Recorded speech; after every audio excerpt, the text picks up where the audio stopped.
Hello, my name is Justin Adams, and welcome to Jerry's Taste. I just saw the most bizarre movie in the entire world. You know, I'd always hoped that right before I died, my life would flash before my eyes, and I would see wonderful things. But as I was hanging up there, I didn't really see much of anything. But I did see you.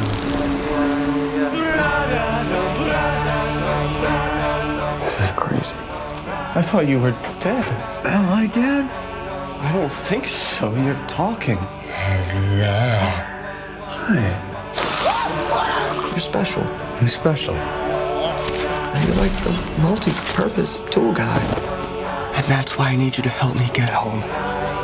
You want to go home so you can have love. But you ran away because nobody loves you. Shut up. You can't just say everything that comes into your head. That's bad talking. Oh. Oh! It's moving! What's happening? Manny, I think your Wang is guiding us home. It's magic. Like the weirdest, the trippiest movie I've seen since maybe Waking Life, that Richard Linklater movie. Swiss Army Man, starring Paul Dano and Daniel Radcliffe, written and directed by the Daniels. I don't know their full names. I could look it up, but I don't feel like doing it. They're credited as the Daniels, which I love. The movie is about Paul Dano. He is this guy who's trapped on an island. We don't really know why.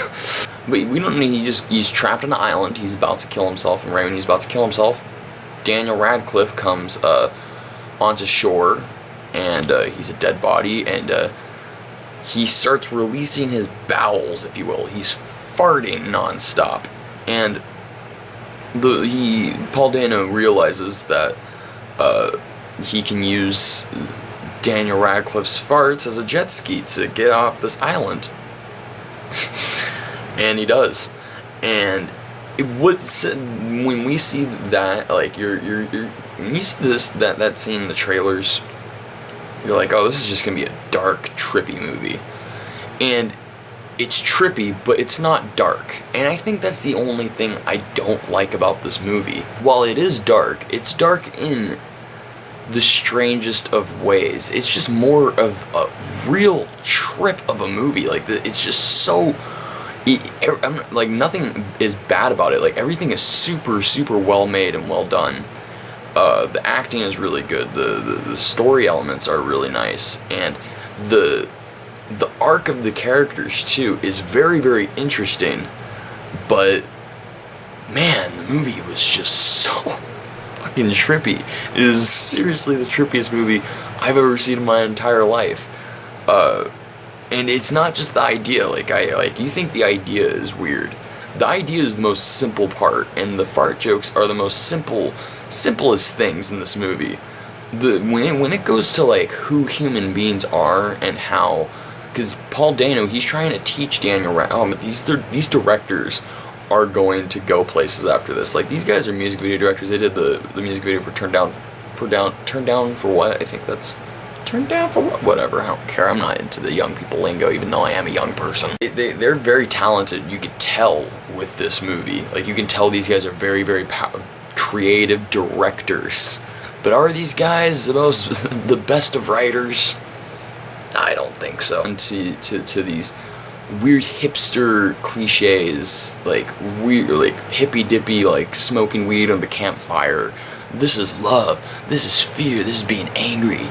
And while I love that stuff when I'm very, very stoned, which I was when I saw this movie, it brings me to a place where I was in high school. And that's what I feel like this movie is. Like, I feel like the logic in this movie is very high school. That it's just such an ambitious movie, and it's so quirky. And the dialogue is sometimes a little bit shady. And the problem with this movie is that there really isn't an end.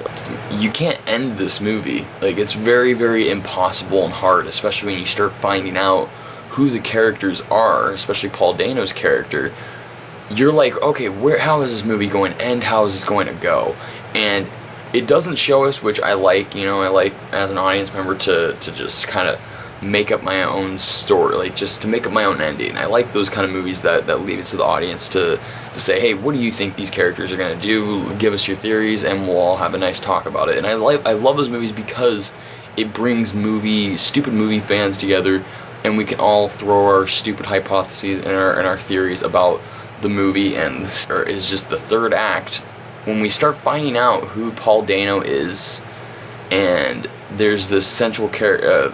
There's this character Mary Elizabeth Winstead plays, who we don't know the entire movie. Like, it's just, we're not sure who this character is, and then we start finding out things, and so that's the only thing I'll say. Like, if this movie was a short film or like a TV show, this would have been a perfect creation. But I think it being a movie kind of kills it, man, because like, when you have a movie, you have to have essential things. Like, only a few people can have the ability to make a movie out of nothing, and then have great weird elements to it. Richard Linklater is one of those directors who can do that. He doesn't really need, or in David O. Russell, like, they don't need like a good story structure, the cliched structure. They just need really good characters.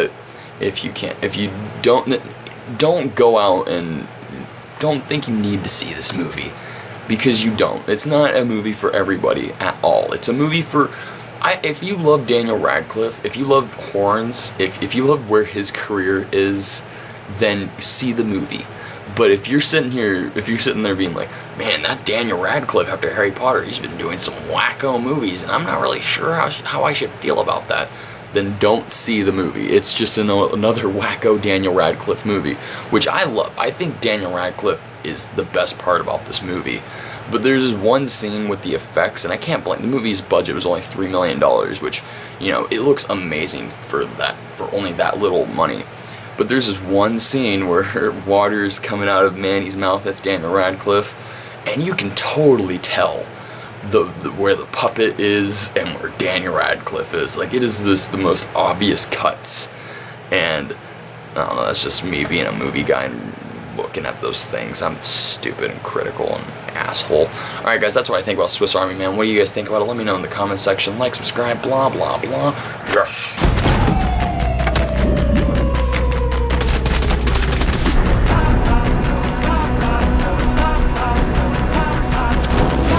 People don't like other people's farts. Is that why you don't fart in front of me? I just like to do it alone. Or hold it in. That's what you're supposed to do. That's so sad.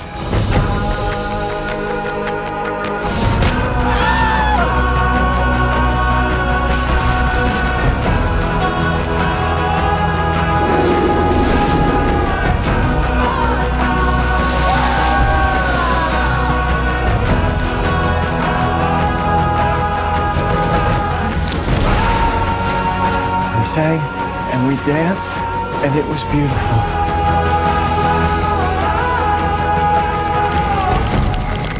God, no. Well, don't be afraid.